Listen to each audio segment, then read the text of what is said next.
fiance, Luke Callahan. If Ali was to make it through an evening with her sister without losing it, then she needed a distraction.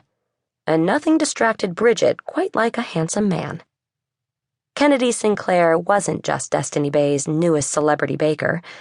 As Ali's best friend, she also had her back. It had been a long while since someone had Ali's back, and it felt damn good. "Coconut cream?" Marty asked, sounding like a kid at a candy store. Special order. Meaning it was high in yum factor. If one liked coconut, which Ali did not, and low in sugar for those glycemically challenged, Marty would never know the difference. But only men who eat their cod get dessert. More grumbling ensued, but this time Ali ignored it and went right to the fridge, stacking the casseroles and pulling out all the ingredients needed to make a healthy garden salad. "Where's Bridget?" "Running a little behind." Ali looked at the clock above the stove, then over her shoulder at Marty. "I thought you were going to take her out on Chasing Destiny," Ali asked, referring to her dad's pride and joy, a 42-foot Catalina sailboat he'd spent the better part of the past decade rebuilding. "Too windy. Bridget was afraid she'd get seasick," Marty said, and Ali wanted to call bullshit. Yes, Bridget did suffer from the occasional motion sickness, but only when they were out in the open ocean. And since Marty had been restricted to sailing within a few miles of home, doctor's orders, Bridget would have been fine. "I reminded her that I still have some pills left over from the last time she came up," Marty said. "I don't think they make a pill for what Bridget suffers from," Ali joked, because it was the perfect day to go sailing, and the perfect day for Marty to spend time with his other daughter. The sun was bright, the sky clear, and there was a gentle breeze coming up from the south. The only reason Bridget didn't want to go sailing was because Ali was better at it, and everything in Bridget's world was a competition, even father-daughter time. Marty gave Ali a stern look, but his grin ruined the scolding. "I'd better check the cornbread." "I'll get the cornbread," Ali said, choosing to let it go. "And I'll prep a nice green salad while I'm at it, so you can get the fish going on the grill." "The casseroles? Dessert? I'm supposed to be cooking you dinner," Marty objected. "I don't mind cooking for you, Dad," she clarified.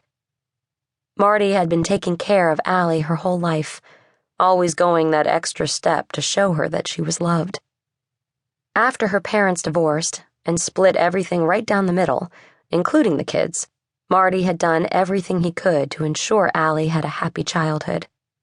So what if their roles were a little reversed now? It felt nice to pamper him for a change.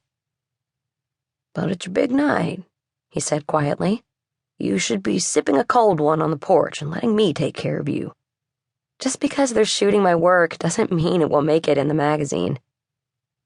The purpose of the article was to showcase the bold and innovative design of one of the Pacific Northwest's most renowned architects, Nolan Landon, who had commissioned a piece of garden art from Ali for his personal residence last year. "No sense in getting our hopes up until we know anything," Ali said, her hopes so high it was hard to contain herself. The issue focused on the art of repurposing, a high-concept design with minimal environmental footprints. Ali's art in a nutshell. Making the cut would not only allow her to check off a major career goal, it would transform her career. There are so many pieces in Nolan's house to choose from. In fact, he had commissioned repurposed art from several different artists, Ali being the only unknown name. But, and this was what gave her the courage to hope, her work was the centerpiece of his property. I'd be thrilled to even be mentioned. Ali turned around to find Marty standing right behind her, an expression of embarrassment mixed with sincere pride that made Ali swallow. She eyed the two ice-cold beers in his hands and lifted a brow. "Just a sip," he assured her, then handed her a beer. "To celebrate my daughter."